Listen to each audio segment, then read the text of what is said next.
Hi hello friends, Mamata ಕಿಚನ್ಗೆ ಸ್ವಾಗತ. ಇವತ್ತಿನ recipe tomato Baat ಅಂದರೆ ಟೊಮೆಟೊ ರೈಸ್ ಅಂತಲೂ ಹೇಳ್ಬೋದು.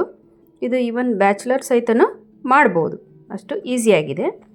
ಇದಕ್ಕೆ ಬೇಕಾಗಿರುವ ಸಾಮಗ್ರಿಗಳು: ಒಂದು 2 ಗ್ಲಾಸ್ನಷ್ಟು ಬಾಸುಮತಿ ರೈಸ್ ತೊಗೊಂಡಿದ್ದೀನಿ. ತೊಳೆದು ಒಂದು ಅರ್ಧ ಗಂಟೆ ನೆನೆಸಿಟ್ಕೊಂಡಿದ್ದೀನಿ. ನಾರ್ಮಲ್ ರೈಸಲ್ಲೂ ಮಾಡ್ಬೋದು. ಎಣ್ಣೆ ಮತ್ತು ಒಂದು 6 ಟೊಮೆಟೊ ತೊಗೊಂಡಿದ್ದೀನಿ, ಮೀಡಿಯಮ್ ಸೈಜಿಂದು, ಸಣ್ಣದಾಗಿ ಕಟ್ ಮಾಡಿ ಇಟ್ಟಿದ್ದೀನಿ. ಕೊತ್ತಂಬರಿ ಸೊಪ್ಪು, ಒಂದು ದೊಡ್ಡ ಈರುಳ್ಳಿ, ಪುದೀನ ಸೊಪ್ಪು, ಹಸಿಮೆಣಸಿನ್ಕಾಯಿ ಒಂದು 2ರಿಂದ 3, ಅಚ್ಚ ಖಾರದ ಪುಡಿ ಮತ್ತು ಅರಿಶಿನ, ಉಪ್ಪು, ಧನಿಯಾ ಪುಡಿ ಮತ್ತು ಪಲಾವ್ ಎಲೆ, ಚಕ್ರ ಮೊಗ್ಗು, ಚಕ್ಕೆ, ಲವಂಗ, ಏಲಕ್ಕಿ, ಶುಂಠಿ ಬೆಳ್ಳುಳ್ಳಿ ಪೇಸ್ಟು, ತುಪ್ಪ ಸ್ವಲ್ಪ ಫ್ಲೇವರ್ಗಷ್ಟೇ ತೊಗೊಂಡಿದ್ದೀನಿ. ಇದ್ದರೆ ಹಾಕ್ಬೋದು, ಇಲ್ಲಾಂದರೆ ಪರವಾಗಿಲ್ಲ, ನಡೆಯುತ್ತೆ. ಈಗ ಮೊದಲಿಗೆ ಸ್ಟವ್ ಆನ್ ಮಾಡಿಕೊಂಡು ಒಂದು ಕುಕ್ಕರ್ ಇಟ್ಕೋತಾ ಇದ್ದೀನಿ. ಅದಕ್ಕೀಗ ಒಂದು 2ರಿಂದ 3 ಟೇಬಲ್ ಸ್ಪೂನಷ್ಟು ಅಡುಗೆ ಎಣ್ಣೆ ಹಾಕ್ಕೊಳ್ತಾ ಇದ್ದೀನಿ. ಇದು ಕುಸುಬೆ ಎಣ್ಣೆ ಹಾಕಿರೋದು, ಇದರಿಂದ ಟೇಸ್ಟೂ ಚೆನ್ನಾಗಿ ಬರುತ್ತೆ. ಇದು ರಿಫೈನ್ಡ್ ಆಯಿಲ್ ಅಲ್ಲ ಇದು. ಇದಕ್ಕೆ ಒಂದು ಸ್ವಲ್ಪ ತುಪ್ಪ ಹಾಕ್ಕೊಳ್ತಾ ಇದ್ದೀನಿ, ಫ್ಲೇವರ್ಗೋಸ್ಕರ ಅಷ್ಟೇ. ಇದ್ದರೆ ಹಾಕ್ಬೋದು, ಇಲ್ಲ ಅಂದರೆ ನಡೀತೆ. ಈಗ ಎಣ್ಣೆ ಕಾದಿದೆ. ಈ ಟೈಮ್ನಲ್ಲಿ ನಾವು ಮಸಾಲೆ ಏನೇನು ಚಕ್ಕೆ, ಲವಂಗ, ಏಲಕ್ಕಿ, ಪಲಾವ್ ಎಲೆ ಇದೆಯಲ್ಲ, ಅದನ್ನು ಹಾಕ್ಕೊಂಡು ಸ್ವಲ್ಪ ಫ್ರೈ ಮಾಡ್ಕೋತಿದ್ದೀನಿ. ಲೋ ಫ್ಲೇಮಲ್ಲಿ ಇಟ್ಕೊಂಡು ಹಾಕ್ಕೊಳ್ಳೋಣ. ಈಗ ಚೆನ್ನಾಗಿ ಅದು ಫ್ರೈ ಆಗಿದೆ. ಇವಾಗ ಈರುಳ್ಳಿ ಹಾಕ್ಕೊಳ್ತಾ ಇದ್ದೀನಿ. ಅದನ್ನು ಸ್ವಲ್ಪ ಫ್ರೈ ಮಾಡ್ಕೋತೀನಿ. ಮೀಡಿಯಮ್ ಫ್ಲೇಮಲ್ಲಿ ಇಟ್ಕೊಂಡು ಫ್ರೈ ಮಾಡ್ಕೊಳ್ಳೋಣ. ಇದನ್ನು ಚೆನ್ನಾಗಿ ಫ್ರೈ ಆಗಲಿ. ತುಂಬ ಏನೋ ಡೀಪ್ ಫ್ರೈ ಮಾಡೋದೇನು ಅವಶ್ಯಕತೆ ಇಲ್ಲ, ಸ್ವಲ್ಪ ಫ್ರೈ ಆದರೆ ಸಾಕು. ಇವಾಗ ಹಸಿಮೆಣಸಿನ್ಕಾಯಿ ಹಾಕ್ಕೊಳ್ತಿದ್ದೀನಿ. ಒಂದು 2ರಿಂದ 3 ಹಸಿಮೆಣಸಿನ್ಕಾಯಿ ಹಾಕ್ಕೊಂಡಿರ್ತದು. ಈಗ ಟೊಮೆಟೊನ ಸೇರಿಸ್ಕೋತೀನಿ. ಟೊಮೆಟೊ ಬಾತ್ ಆಗಿದ್ದರಿಂದ ಇದು ಸ್ವಲ್ಪ ಟೊಮೆಟೊ ಜಾಸ್ತಿ ಹಾಕ್ಕೊಳ್ತಾ ಇದ್ದೀನಿ. ಅದನ್ನು ಒಂದು 2 ನಿಮಿಷ ಇದ್ರ ಜೊತೆಗೆ ಚೆನ್ನಾಗಿ ಫ್ರೈ ಮಾಡ್ಕೋತೀನಿ. ಟೊಮೆಟೊ ಸ್ವಲ್ಪ ಸಾಫ್ಟ್ ಆಗಬೇಕದು, ಹಾಗಾಗಿ ಸ್ವಲ್ಪ ಉಪ್ಪು ಹಾಕ್ಕೊಳ್ತೀನಿ. ಉಪ್ಪು ಹಾಕ್ಕೊಂಡ್ರೆ ಬೇಗ ಅದು ಸಾಫ್ಟ್ ಆಗುತ್ತೆ. ಟೊಮೆಟೊ ಸ್ವಲ್ಪ ಚೆನ್ನಾಗಿ ಮೆತ್ತಗಾದರೆ ಆವಾಗ ಟೊಮೆಟೊ ರೈಸು ಚೆನ್ನಾಗಿ ಬರುತ್ತೆ. ಈಗ ಅದಕ್ಕೆ ಸ್ವಲ್ಪ ಪುದೀನ ಸೊಪ್ಪು ಸೇರಿಸ್ಕೊತಿದ್ದೀನಿ ಮತ್ತು ಶುಂಠಿ ಬೆಳ್ಳುಳ್ಳಿ ಪೇಸ್ಟನ್ನು ಹಾಕ್ಕೊಳ್ತೀನಿ, 1 ಟೇಬಲ್ ಸ್ಪೂನಷ್ಟು.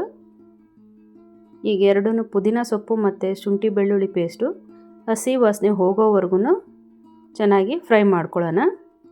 ಈಗ ನೋಡಿರಿ, ಟೊಮೆಟೊನು ಸಾಫ್ಟ್ ಆಗಿದೆ ಮತ್ತು ಶುಂಠಿ ಬೆಳ್ಳುಳ್ಳಿ ಪೇಸ್ಟಿಂದು ಹಸಿ ವಾಸನೆ ಎಲ್ಲ ಹೋಗಿದೆ.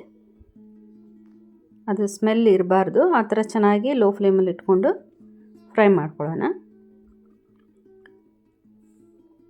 ಈಗ ಒಂದು ಅರ್ಧ ಟೀ ಸ್ಪೂನಷ್ಟು ಅರಿಶಿನ ಹಾಕೋತಾ ಇದ್ದೀನಿ.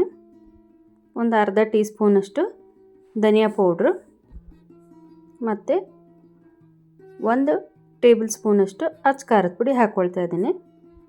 ಸ್ಪೈಸಿಗೆ ಇಷ್ಟು ಸಾಕು, ಯಾಕಂದರೆ ಹಸಿಮೆಣ್ಸಿನ್ಕಾಯಿನೂ ಹಾಕ್ಕೊಂಡಿದ್ದೀವಲ್ಲ, ಹಾಗಾಗಿ ಸ್ವಲ್ಪ ಖಾರ ನೋಡಿಕೊಂಡು ಹಾಕ್ಕೊಳ್ಳೋಣಂತೆ. ಹೆಚ್ಚು ಬೇಕಂದರೂ ಹೆಚ್ಚು ಹಾಕ್ಕೋಬೋದು.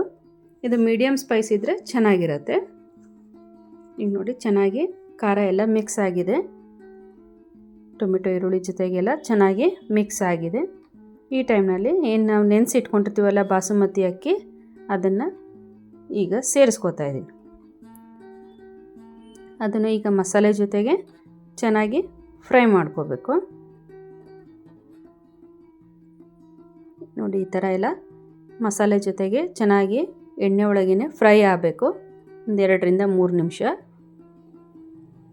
ಜಾಸ್ತಿ ತಿರುಗಿಸಬಾರ್ದು, ಬಾಸುಮತಿ ಅಕ್ಕಿ ಆಗಿದ್ದರಿಂದ ಅದು ಸಾಫ್ಟಾಗಿರುತ್ತೆ. ಅದಕ್ಕೆ ಈಗ ನಾನು 2 ಗ್ಲಾಸ್ ಅಕ್ಕಿ ತೊಗೊಂಡಿರೋದ್ರಿಂದ 4 ಗ್ಲಾಸ್ ನೀರು ಹಾಕ್ಕೊಳ್ತಿದ್ದೀನಿ. ನೀರು ಹಾಕ್ಕೊಂಡು ಈ ಥರ ಚೆನ್ನಾಗಿ ಒಂದ್ಸಲ ಮಿಕ್ಸ್ ಮಾಡ್ಕೋತೀನಿ. ಚೆನ್ನಾಗಿ ಮಿಕ್ಸ್ ಆದಮೇಲೆ ಈಗ ರುಚಿಗೆ ತಕ್ಕಷ್ಟು ಉಪ್ಪನ್ನ ಸೇರಿಸ್ಕೋತಾ ಇದ್ದೀನಿ.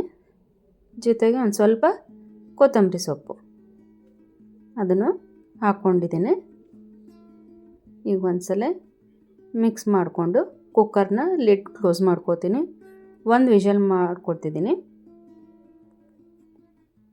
ನೋಡಿ, ಈಗ 1 ವಿಷಲ್ ಆಗಿದೆ. ಸ್ಟೀಮ್ ಔಟ್ ಆದಮೇಲೆ ಈ ರೀತಿ ಟೊಮೆಟೊ ರೈಸ್ ರೆಡಿಯಾಗಿದೆ. ಈವನ್ ಬ್ಯಾಚುಲರ್ಸ್ ಆಯ್ತನೋ ಈಸಿಯಾಗಿ ಮಾಡುವಂಥ ರೈಸ್ ಇದು. ಉದುರಾಗಿ ಬಂದಿದೆ ನೋಡಿ. ಈಗ ಸರ್ವಿಂಗ್ ಪ್ಲೇಟಿಗೆ ಸರ್ವ್ ಮಾಡ್ಕೊಂಡಿದ್ದೀನಿ. ಇದನ್ನು ಚಟ್ನಿ ಜೊತೆಗೆ ಟೇಸ್ಟ್ ಮಾಡ್ಬೋದು, ಇಲ್ಲ ಮೊಸರು ಬಜ್ಜಿ ಜೊತೆಗೂ ಟೇಸ್ಟ್ ಮಾಡ್ಬೋದು. ಇದೇ ಥರ ಮಮತಾ ಕಿಚನ್ನ ವೀಕ್ಷಿಸಿ. ಈ ರೆಸಿಪಿ ಒಮ್ಮೆ ಟ್ರೈ ಮಾಡಿ ನೋಡಿ ಹೇಗಿದೆ ಅಂತ ಕಮೆಂಟ್ ಮಾಡಿ. ನಿಮಗೆ ಈ ವಿಡಿಯೋ ಇಷ್ಟವಾದಲ್ಲಿ ಲೈಕ್, ಶೇರ್, ಸಬ್ಸ್ಕ್ರೈಬ್ ಮಾಡಿ. Thank you for watching this video.